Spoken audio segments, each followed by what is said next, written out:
ay isang Amerikanong propesyonal na basketball player para sa Dallas Mavericks ng National Basketball Association, NBA.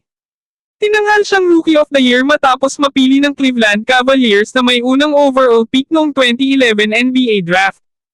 Isang 8 beses na All-Star at 3 beses na miyembro ng All-NBA team, nanalo si Irving ng NBA Championship kasama ang Cavaliers noong 2016.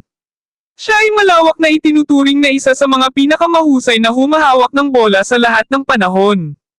Naglaro si Irving ng 1 taon ng basketball sa kolehiyo para sa Duke Blue Devils bago sumali sa Cavaliers noong 2011. Nanalo siya ng Most Valuable Player, MVP, award para sa 2014 All-Star Game. Sa 2016 NBA Finals, ginawa ni Irving ang championship-winning 3-pointer para kumpletuhin ang makasaysayang pagbabalik ng Cavaliers laban sa Golden State Warriors.